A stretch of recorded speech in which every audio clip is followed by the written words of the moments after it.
I've spent a long time studying communications, the world's greatest communicators, and understanding what works and what doesn't. And as I said to you, if you're not, telling stories, you're not communicating.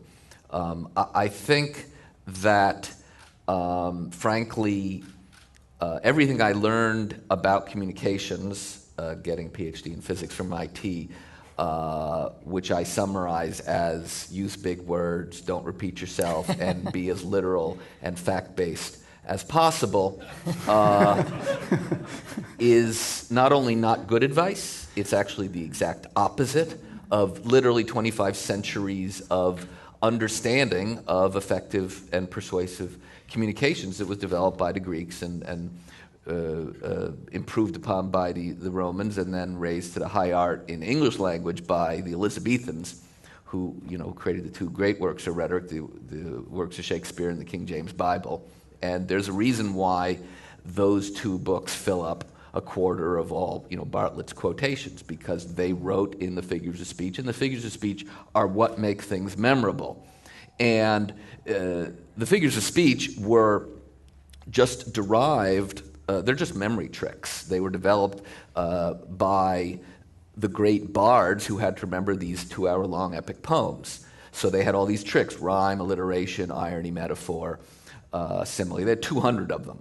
200 different figures of speech. And the Greeks codified them because the Greeks switched from trial by magistrate to trial by jury.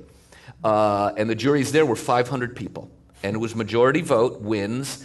There are no rules of evidence. Your accuser spoke for 30 minutes, you spoke for 30 minutes, whoever won the majority won. And since your entire future was at stake, needless to say, you wanted to be persuasive, and that's where we had the rhetoricians became people you could hire to write that speech. They were the first logos, graphos, speech writers, and if you couldn't afford them, they would just teach you some lessons.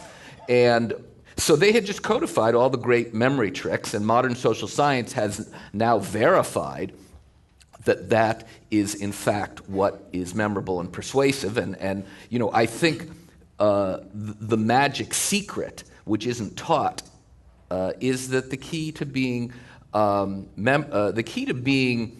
persuasive is to be memorable. And modern social science basically shows the stuff that's easier for you to remember, you're more likely to believe is true.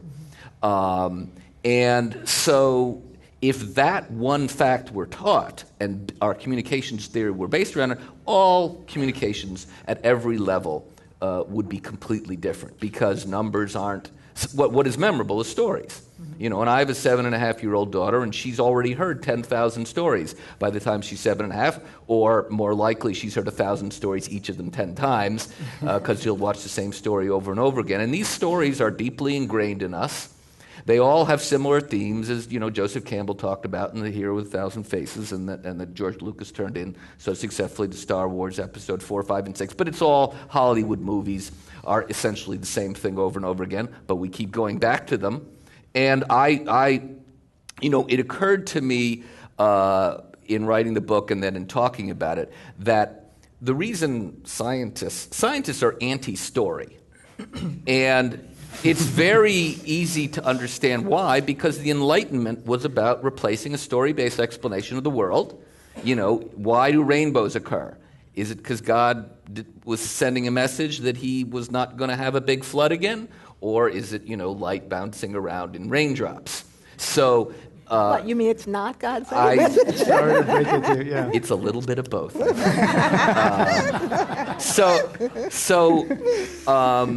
But everybody knows and remembers, the story. And so the point is that, scientists are wary of stories. They often sound too good to be true. And the whole point is, it isn't, the logo of the British Royal Society is nullus in verbia. Words mean nothing. That's the point. Words mean nothing. But of course, in the real world, words mean everything.